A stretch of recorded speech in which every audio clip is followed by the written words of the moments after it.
ঘোষণা দেয়া হলো মক্কায়, মুহাম্মদের মাথা কেটে এনে দিলে এত এত স্বর্ণ মুদ্রা দেয়া হবে। ওমরে ফারুক রাজি হয়ে গেলেন। নাঙ্গা তলোয়ার নিয়ে বিশ্বনবীর মাথা কাটার জন্য ছুটলেন। বনু জাহরা গোত্রের এক লোক বলে, আইনা ইয়া ওমর, কই যাও?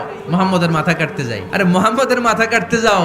তোমার বোন ফাতিমা বিনতে খাত্তাব আর তোমার বোন জামাই সাঈদ কদ সাবা, এরা তো ধর্ম ত্যাগ করে ফেলছে। এটা তো আমাদের ধর্ম ত্যাগ করে মুহাম্মাদের ফলোয়ার হয়ে গেছে।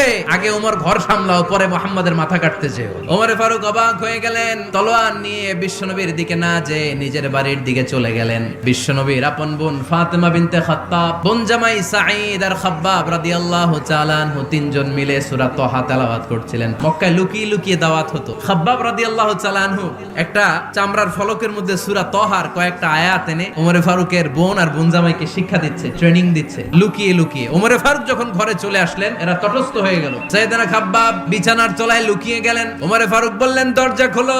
ফাতিমা বিনতে খাত্তাব দরজা খোলার পরে নির্মম ভাবে সাইয়েদনা ওমর রাদিয়াল্লাহু তাআলা আনহু বোনের গায়ে আঘাত শুরু করে দিল। বোন জামাইকে আহত করতে শুরু করলো আর বলতে শুরু করলো, তোরা পাগল হলি কেন? কি আছে ওই মুহাম্মাদের মধ্যে? কি পড়তেছিলি আমারে দেখা? কোনো আমার ভাই ওমর, তুমি নাপাক, পবিত্রতা অর্জন না করে এই কোরআন ধরা যায় না। ওমরে ফারুক গোসল করে আসলেন। ফাতিমা বিনতে খাত্তাব বললেন, গোসল যখন করে এসেছেন এই নেন।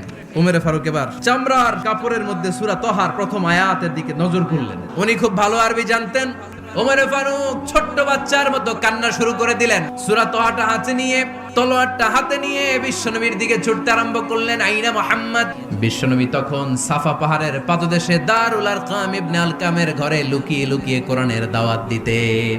ওমরে ফারুককে পাগলের মতো ছুটে আসতে দেখে বিশ্বনবীর চাচা হামজা ইবনে আব্দুল মুত্তালিব বলল, নবী আপনি পালান। বিশ্বনবী বললেন, না আমি পালাবো না, বরং তোমরা সরে যাও। ওমর ইবনে আল খাত্তাবকে আমার দরবার পর্যন্ত আসতে দাও। ওমরে ফারুক এসে বললেন, আশহাদু আল্লা ইলাহা ইল্লাল্লাহ ওয়া আশহাদু আন্না মুহাম্মাদান আবদুহু ওয়া রাসূলুহু।